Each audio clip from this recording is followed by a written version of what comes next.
Our marriage had always been comfortable. Not perfect, not passionate, but steady, a safe haven in an unpredictable world. James was a good husband, kind and reliable. But over time, routine dulled the spark between us. I told myself it was normal. Every marriage settles into monotony eventually, doesn't it? But deep down, I craved something more. And then came Nathan. He was new at work, confident, charming, and magnetic. From the moment he walked into the office, his presence filled the room. For the first few days, our exchanges were polite and distant. But one day, when our eyes met, I felt an undeniable energy between us. Nathan smiled as he approached me. "How's your day going, Lily?" he asked, his voice warm and inviting. "Good," I replied, though my heart raced. I knew I should keep my distance, but from that moment on, everything changed. Every day, I found myself longing for our conversations. The thrill of sitting near him during breaks became addictive. Nathan's attention awakened something in me, a passion I hadn't felt in years. One afternoon, Nathan invited me for coffee. "We'll just talk about work," he said, his eyes convincing me. Deep down, I knew it wasn't just about work, but I agreed anyway.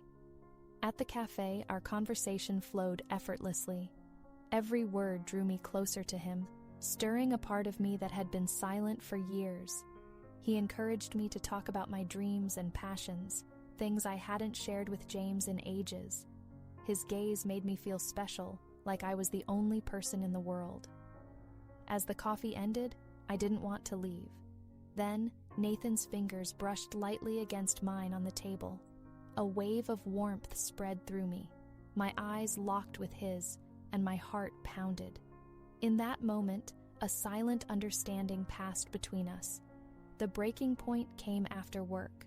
Outside the office, as he leaned in to say goodbye, our eyes met again. Time seemed to freeze. Everything was clear. This connection was far from ordinary. As Nathan's face moved closer, my mind whispered, "No," but the word never left my lips. When our lips met, everything else disappeared. Time, space, logic. The kiss began slow and hesitant, as if testing the boundary we were crossing. But within seconds, hesitation gave way to fiery passion. His hands moved to my waist, pulling me closer.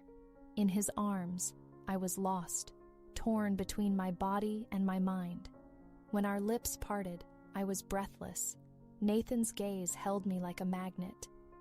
"This is wrong," I whispered, my voice trembling with guilt and desire. Nathan only smiled, brushing a strand of hair from my face. "Sometimes the wrong things are exactly what we want the most," he said, his voice soft yet resolute. That night, as I sat beside James at home, my thoughts were consumed by Nathan. I was trapped between guilt and passion. The peaceful expression on James's face only deepened the turmoil inside me. I knew I could never tell him what had happened, but I also knew that cutting ties with Nathan felt impossible. This forbidden story had split my life in two, one part clinging to safety and familiarity, the other engulfed in a burning fire, and I didn't know how far that fire would spread or what it would destroy.